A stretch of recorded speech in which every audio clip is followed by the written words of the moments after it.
All right, so we're back here on another round of draft, season 1, episode 3.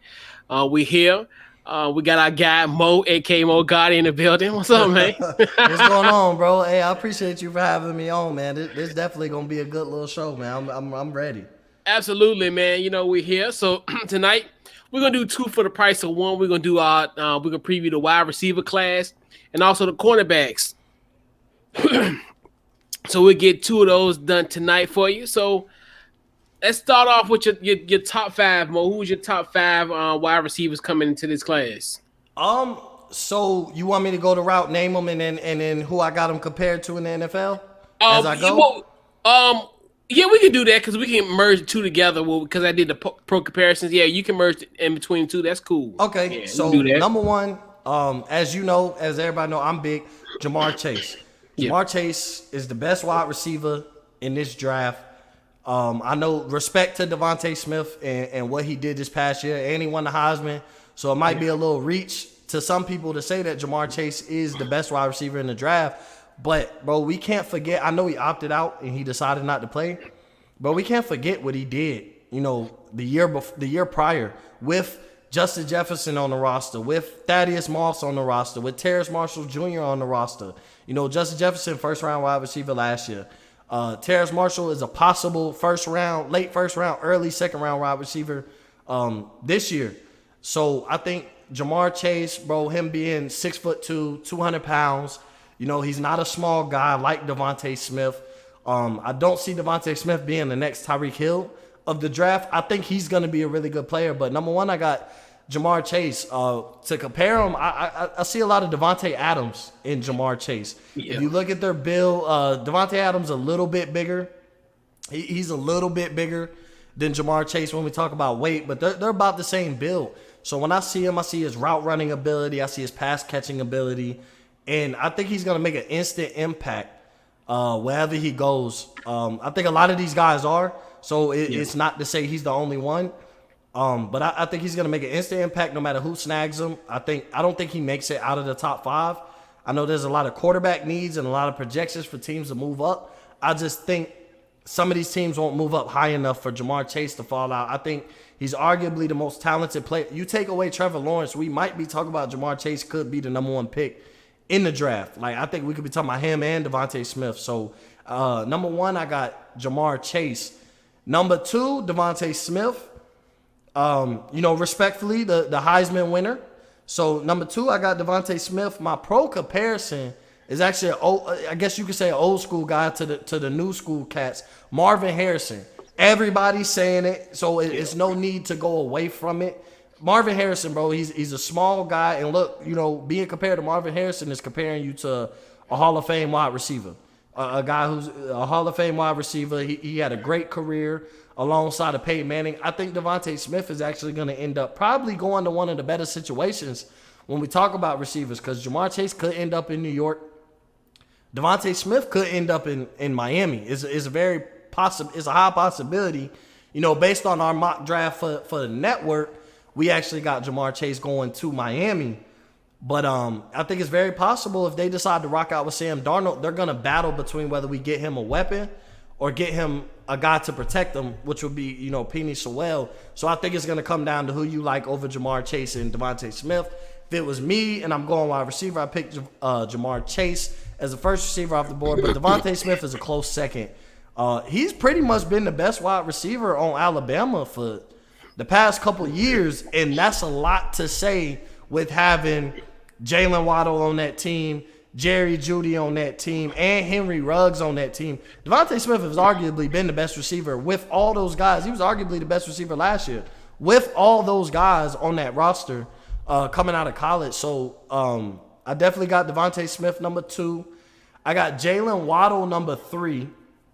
I just love, we talk about Devonta Smith, but Jalen Waddle was on a Heisman pace when you really think about it. Yeah. Before he got injured, before he broke his ankle against Tennessee, it didn't really matter the little appearance that he made in the national championship. Thank God he didn't really get to play, because it just would have been, me being a big Ohio State fan, it just would have been another receiver to kill our secondary. But you could tell he was still injured. but it was a good sign for him to even be able to step on the field and put the ball in his hands.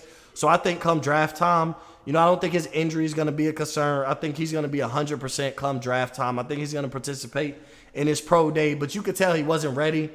That little end around they gave him, he ran a straight shot. The minute he had to cut, he ran out of bounds. He knew he couldn't make that cut. He got the limp, and I think they put the ball in his hands one more time and then realized, he should have never played that game, my personal opinion. I know it's a national championship. Jalen Waddle wants to play, but you got to think about your NFL career, bro. And, what if he would have got hit there and broke it again? It was a very vulnerable injury. My comparison to him, though, is Tyreek Hill. If you look at him, his speed, he's a great route runner. And I don't compare him to Tyreek Hill coming into the draft. I compare him to what Tyreek Hill is right now. I think that's where Jalen Waddle could be coming into the draft. You look at Henry Ruggs last year, and a lot of people, he's Tyreek Hill. I didn't think so. I didn't think Henry Ruggs was the greatest route runner. He just would kill you with speed. Henry Ruggs, to me, was more Deshaun Jackson, like Joey Galloway, where they kill you with their speed. Not the greatest route runners. They're going to catch the passes, throw them, but they're the deep ball guys, So I think Jalen Waddle is the Tyreek Hill of this draft. His speed is going to kill. And then on top of his pass catch ability and his route running ability, he's going to be dangerous. He's going to be a guy, instant impact. He's probably going to go to the right team, because I could see him going to Philly. And they have their quarterback. They should have their quarterback situation and at least give Jalen Hurts one full year. They drafted Jalen Reagor last year. I think they should go Jalen Waddle. I think that would be the fit for Philly. Put weapons around Jalen Hurts. Give him a full year, a full 16 starts. And then if you move on from him, because if he plays bad, you got a shot at Sam Howell, who's as of right now going next year, your guy, is probably the best quarterback prospect for the NFL next year. So I think that's who everybody who's going to be in a quarterback look, that's who they're going to have their eyes on, is Sam Howell. But I think he would be a good fit with speed. Jalen Hurts can run. You would have a fast team. Jalen Reagor, Jalen Hurts, and Jalen Waddle. A whole bunch of Jalen's out there. It would just be the team of Jalen's, and we'll see what they do. Number 4, I got Rashard Bateman, wide receiver out of Minnesota. I think he gets overlooked because I think he played 2 games and then opted out. He seen Minnesota wasn't that good, wasn't going to be that good, and he didn't want to risk his draft stock. He might have hurt it a little bit. I think Bateman could have been considered the best wide receiver coming out of this draft if he would have played a full year. But we also know we're talking about 3 guys coming out of the SEC. 1, Jamar Chase, opted out. But we're talking about guys out of the SEC who played, 10, 11 games in their season this year. Where Bateman, even if he played all year, he wasn't gonna play no more than 8 games. That was the maximum a Big Ten team was gonna play. So, and I think the struggle of Tanner Peters matters. You have to factor that in because when Tanner Peters was balling last year, Rashard Bateman was balling. I think he's seen a regress in Tanner Peters and was like, I'm not gonna play for this. They lost Winfield Jr. last year, so there were so many reasons why he ended up opting out. So I think he's going to get overlooked, and he's going to fall to a team that already has their quarterback situation, and he might be wide receiver 2 on a team.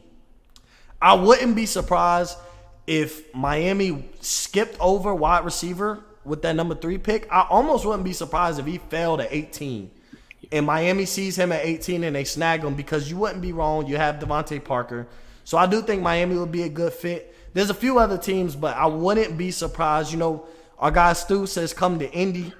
That wouldn't be a bad thing either. You got Michael Pittman Jr. over there. You got T.Y. Hilton aging over there.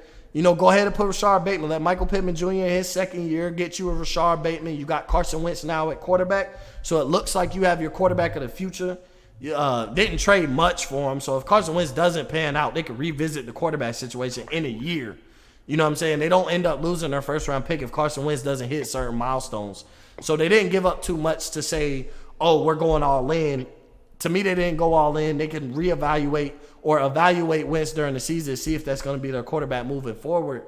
So before I got Rashard Bateman, and actually his player comparison for me was actually Allen Robinson out of Chicago.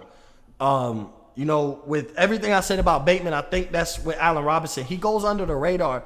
He's sneaky top 5 to 7 wide receiver. Real sneaky though, because he plays for Chicago. You overlook what he does, or you don't see what he does, because all we talk about when we talk about Chicago is that defense and their quarterback issue.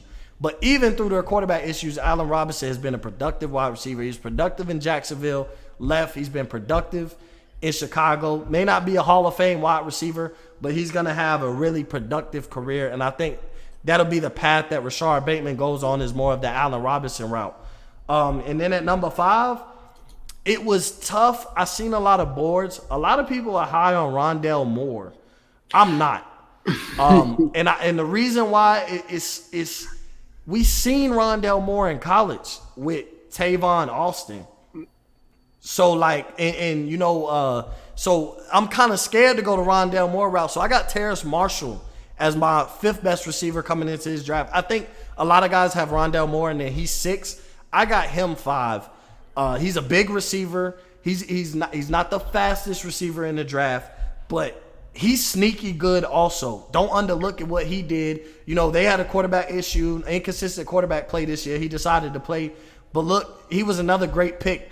Look at what Justin Jefferson's doing. Look at the projection of what Jamar Chase is going to do. I think Terrace Marshall, and don't be surprised if at pick 31, Kansas City Chiefs. But I think the Kansas City Chiefs might, if he's sitting there at 31, I think the Kansas City Chiefs will look at a Terrace Marshall to add with Travis Kelce, Tyreek Hill. If Sammy Watkins decides to return to Kansas City, I just think they'll add their weaponry. They have speed, but they don't have that big over-the-top receiver. Their big over-the-top, jump ball guy is their tight end and Travis Kelce, which isn't a problem. But I think to add on to that, Travis Kelce is a little bit older. Tyreek Hill is very dynamic, but I think you just need that big receiver. We don't know. It's like year in, year out basis with Sammy Watkins. We don't know what he's going to do, whether he retires, whether he stays around. So I think if Terrace Marshall goes there to add one more weapon, in a true a true big receiver, I think Terrace Marshall fits that. And he's a great receiver to me. This is a great receiver class, because then you start talking about Rondale Moore. Actually, at number 5, I would have ended up having Chris Olave. But, he opted to go back to Ohio State. That's who I would have had. I would have struggled between, Bateman and Olave at 4 and 5. So, I don't want to go Rondale Moore because I think we've seen guys like him, Percy Harvins, your Tavon Austins. Right. Even though Percy Harvin was bigger, but you look at him and you measure his elusiveness. I'm not the biggest Rondale Moore fan. Granted, he killed Ohio State's defense. What was that, 2 years ago? He went crazy. Purdue upset Ohio State, and he went crazy. It killed our defense. But that a lot of those guys don't translate to the NFL, even with the transformation of what we're seeing with elusive guys. I don't see. He's an every down back. I mean, with Rondale Moore, my comparison to him would be Curtis Samuel. He would be what Curtis Samuel is in the NFL right now, which isn't great. Curtis Samuel wouldn't be your top 5 receiver coming into this draft. Right. But it's really good. I could use you at running back. I could use you at slot. You're going to get me some touchdowns. You're going to get in the end zone just off of how elusive you are. But I just can't put him over Terrace Marshall because I think a big receiver like that would be very key to a team that needs a wide receiver too. Yeah, big time. Like you said, having that comparison, that's like Percy Harvin and all those guys, Tavon Austin, where they kind of, no pun intended, but their careers kind of been up in flames. So. Yeah, exactly. Like when you really look at it, they didn't. We seen Tavon Austin, and we can even go back with Devin Hester. We just seen those guys who are so elusive and didn't do much in the NFL because, bro, everybody's athletic. You know what I'm saying? Everybody's fast. The game is only getting faster. These linebackers are going from consistent 4.6, 4.7. They're 4.4 and 4.5 guys. The defensive ends are running 4.6, 4.7s. So your speed is starting to become less of a factor when you don't have anything else to add on to it, which is why Tyreek Hill, him continuing his route running ability is why he's so good, because he doesn't run the fastest 40 time. I know he's up there, but he doesn't have the fastest 40 ever recorded. But when you put them pads on, Tyreek Hill's the fastest player on the field, period. Every time he steps on the field, there's not a guy faster than him. So, and then with him being able to catch the ball in traffic, his route running ability, he made himself a top 5 wide receiver, and I think that's hard work. and dedication. And like Rondale Moore could end up being that. I think Jalen Waddle, he's my comparison to Tyreek Hill because I think he's there now. With what we talk about what Tyreek Hill is in the NFL, I think he's there right now. Rondale Moore could end up that, but he also could get lost in the fact of meeting guys who are just as athletic as him. The college game is a lot different than the NFL.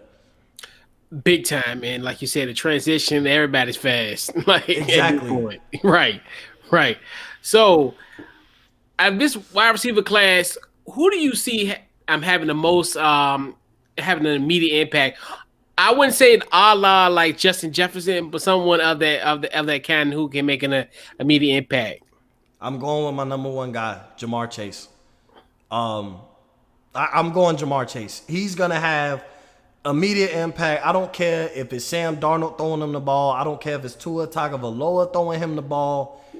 I don't care who it is. I don't care if it be Jalen Hurts throwing him the ball. I think Jamar Chase is gonna have immediate impact. Regardless of who the quarterback is, he's just going to be that guy. If you watch him, look at his tape, 1,800 yards, the year before last.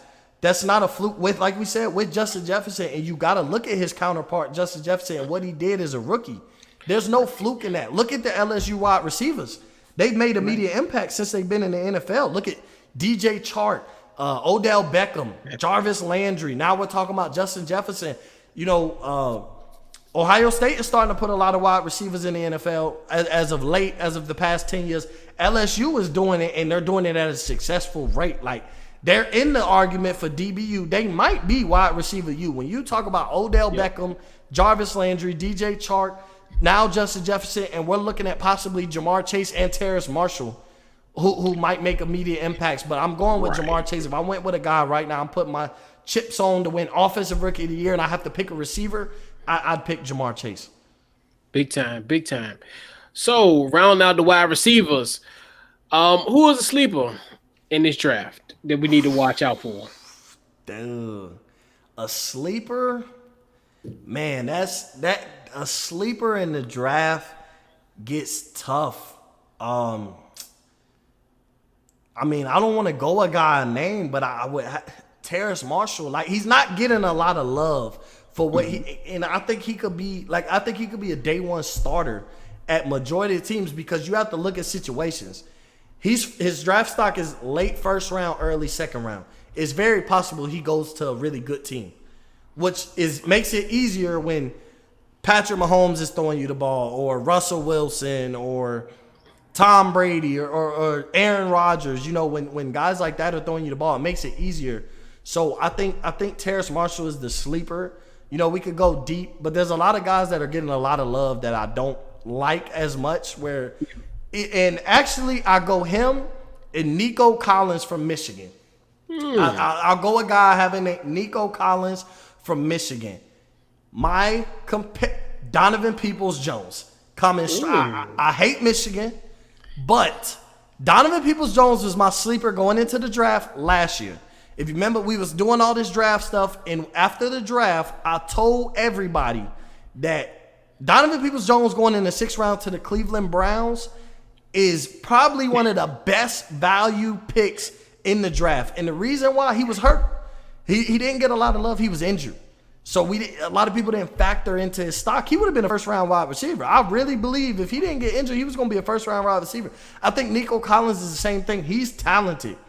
But at the same time, they don't have their quarterback situation figured out. So Michigan has gone through quarterbacks. They think they found their guy, and he doesn't end up being successful. But to Stu's point, that's another guy on the list is Amon-Ra St. Brown out of USC. He's another guy. Like, he's a sleeper. He's probably second-round stock right now, mid to late second round. So those three guys, but I'll take Terrace Marshall out because I have him as a top 5 wide receiver. I'm going to go Nico Collins, and I'm going to rock and agree with Stu that St. Brown is definitely a sleeper pick at wide receiver also. Absolutely. Yeah, so definitely we got the wide receivers out the way. Now we got to get to the corners, man. So who's your top 5 corners in this draft? All right. Well, number 1 corner, Patrick Surtain. It's him or Caleb Farley is a lot of guys' number 1. They kind of bounce between both. I go Patrick Surtain. I look at he's a corner that my team needs.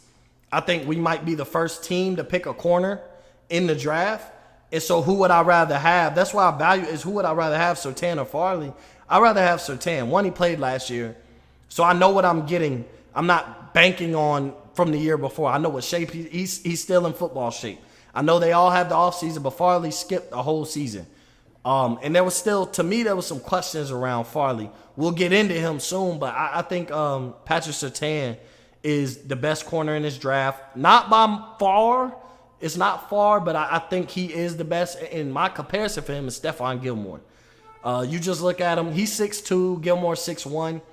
But you just look at, he's going to be a lockdown corner. I think, when it comes down to it, I think Patrick Surtain is going to be a lockdown corner. Hopefully he's the lockdown corner for the Dallas Cowboys. I would love to see it. I'm pitching for it. I'm hoping it happens.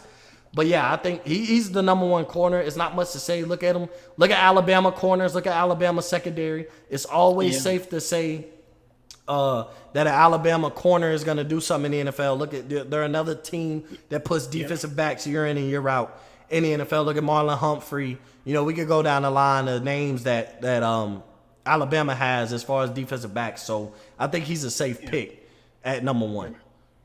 And then your boy Diggs. Yeah, look at him. Like, right. he showed a promising rookie year after he came back from that injury.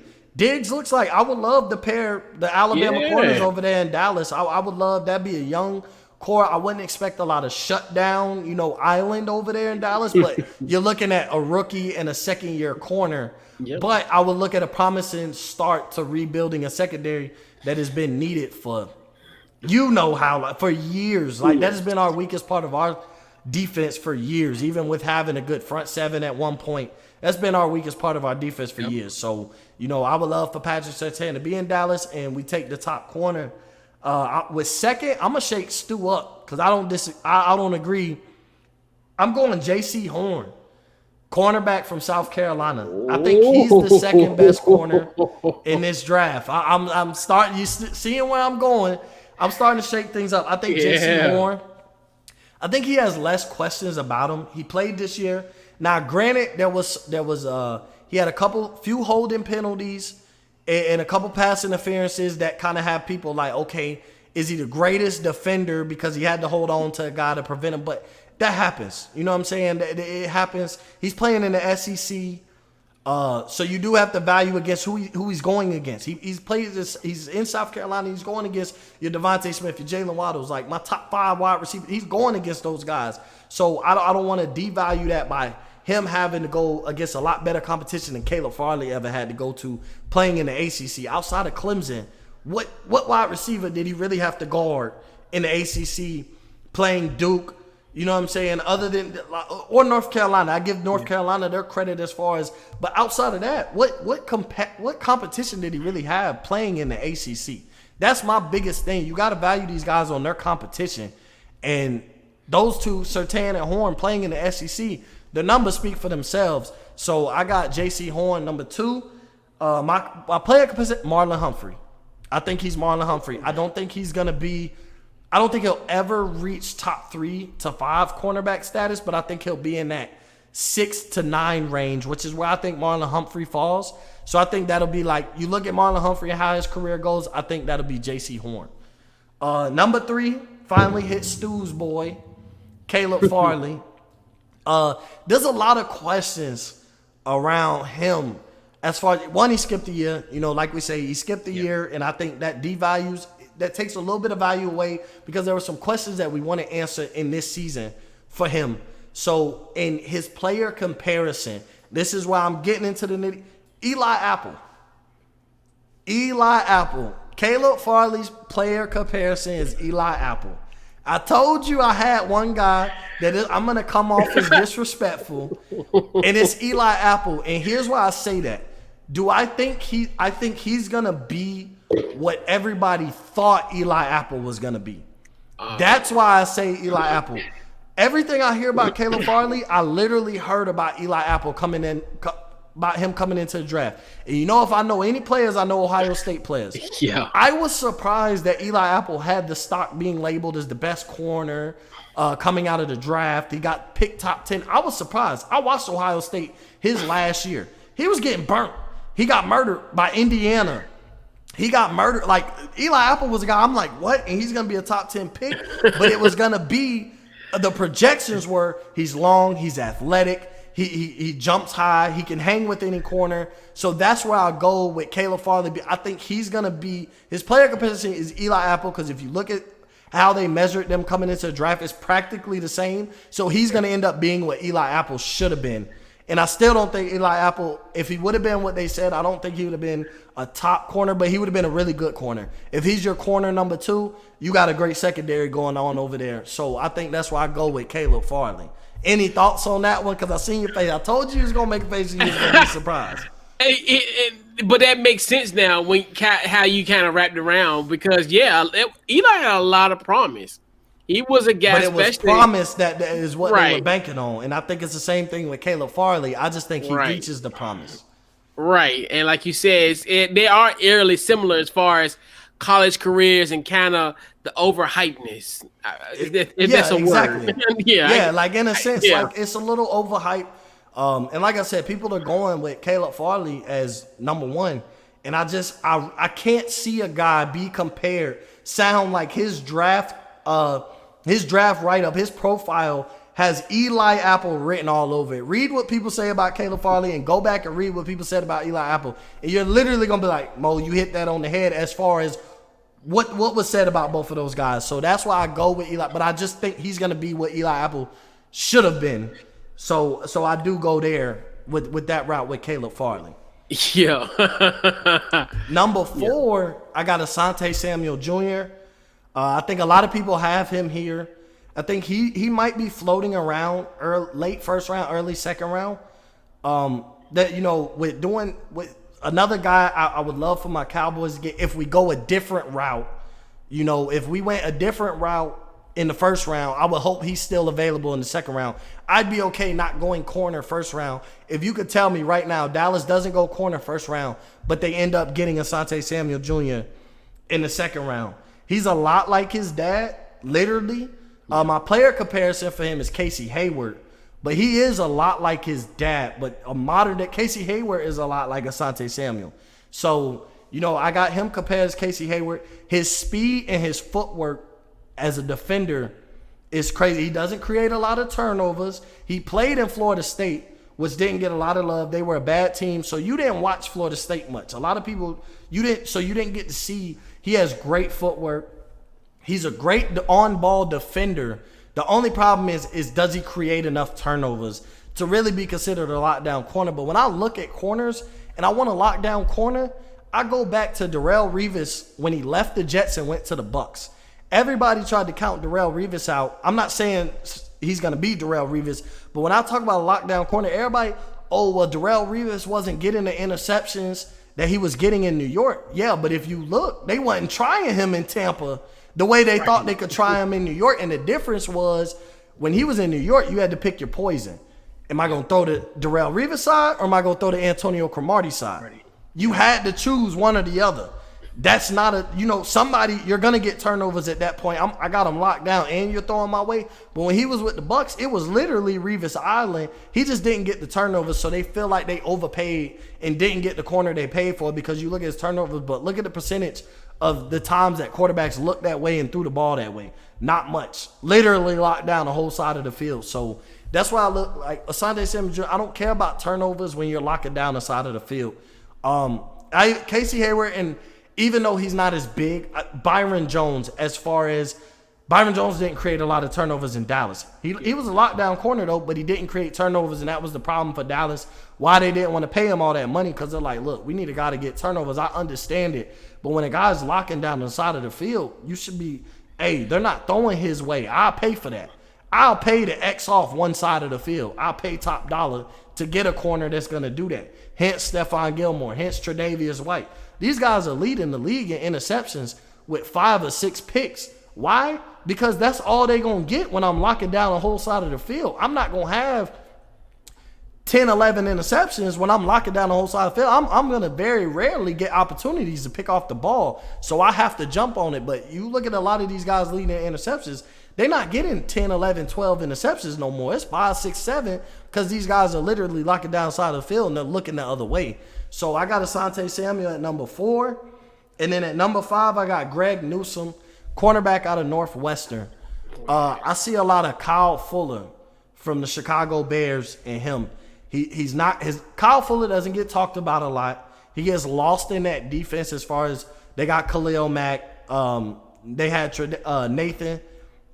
You know, they had so many impact players on that defense that you forget Kyle Fuller over there locking stuff down too. Yep. His brother be locking stuff down too now when you really think about it. But Kyle Fuller, you know, and he's a guy coming out of Virginia Tech. So you look at like, well, if those two guys are doing it, Caleb Farley can do it. I think Newsome, he's a little bit more of a project corner to me. Yeah. So I have some questions, but I see like his ceiling is Kyle Fuller.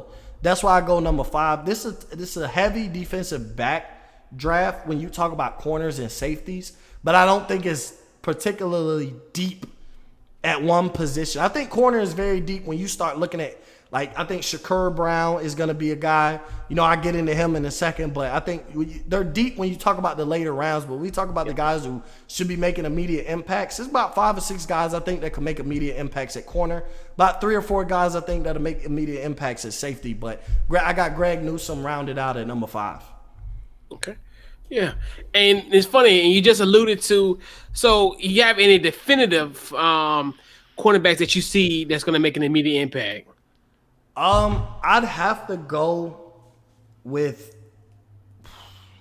Patrick Surtain. I mean, not surprising. Like, I'm going to go with my number 1 guys. Like, how can you say he's number 1, but you don't think he'll have an immediate impact? I just feel like it contradicts itself. And I look at the possibilities of teams. Like, when I look at projections and mock drafts, I look at our mock draft, I think he's going to go to possibly Dallas. I don't think he slips past Dallas. I very seriously doubt he slips past Dallas. If he's there with Dallas, I think it's going to weigh on who they like over Caleb Farley and Patrick Surtain. I think they're going to go with Surtain with looking at what they got with Trayvon Diggs. I think he can make immediate impact because I think Trayvon Diggs will be cornerback 1. I think wherever he goes, he'll be cornerback 2. If Patrick Surtain is your rookie as a cornerback 2, I love that. I love that option. So I would go with Patrick Surtain. I have to stick to my guns and say that who I value as the best corner in the draft is the guy who's going to make immediate impact the minute he steps on that field. Yeah, absolutely. So, round out the cornerbacks, sleeper to watch. And I think you alluded to earlier. I got 2 guys. One guy, another. It's going to be a surprise, and it's going to be a bias. But I think they're going to do the right thing with this guy. But I'm going to go with Shakur Brown out of Michigan State. He's going to go in probably the 5th or 6th round. I think he's going to be a guy who 2 to 3 years from now, we look at whoever snagged him in the 4th, 5th, or 6th round, snagged him a really good corner. I think he's going to be a guy, it's going to take him about 2 to 3 years to develop into a good corner. But Shakur Brown, I look at what he does. Like, look at Michigan State. He played really good against Ohio State. I understand Justin Fields was shaky here and there, but he played really good. Look at who he had to guard. Chris Olave, Garrett Wilson, the 4 5-star receiver recruits that Ohio State brought in. He had to guard all those guys. He had to go one-on-one against Chris Olave, and he did a really good job for the most part. He's not a shadow corner. I think he's going to be a guy who's more of a zone corner. But I think with the value that you're going to get him at in the 4th, 5th, he might even fall to the 6th round. I think Shakur Brown. My next sleeper to watch is Shaun Wade. It's a little bit of bias, but here's why I go Shaun Wade. He's labeled as a corner/safety. They're going to find what fits him best. Here's the problem with Shaun Wade last year. He was the number 1 corner. He's not a number 1 corner. You look at when he was the most successful, it was when he was the slot corner with Damon Arnett on one side and what's his name? I forget his name. He just got drafted to the Lions last year. Okudah. Jeff Okudah. Yeah, I got Denzel Ward in my mind at the moment. But that was when he was the most effective. He was in the slot, He had 2 other shutdown corners on the outside, and he was a slot corner. Now, granted, they moved him from safety, put him at slot corner. He played really good. And that was where the hopes of Shaun Wade stayed. He could have been a first-round corner last year. People forget about that. He was graded higher than Damon Arnett last year. He decided to stay because he was so confident, okay, if they got me mid to late first round as a corner, I could be the number 1 corner in this draft. But where he messed up, he's not a number 1 corner. He thought he was. He's not. So I think the right team is going to get him in the 3rd or 4th round, and he's going to end up being slot corner or safety. He was really good at safety. I think he was the most successful at slot corner, and that's why I have him as a sleeper, because even I counted Shaun Wade out like, bro, he's done. But I think he's going to go the right situation where 3rd or 4th round guys start looking at, okay, we're good, we're set at this position, but let's get deeper. And I think that's where a team is going to start looking at Shaun Wade, and he'll end up being the slot corner, the nickel corner. So I think those are my 2 sleepers because Shaun Wade is coming off a bad year. So they're counting him out. He was a guy projected to be one of the best corners in this year's draft. He now isn't. He's going to be in the 3rd or 4th round.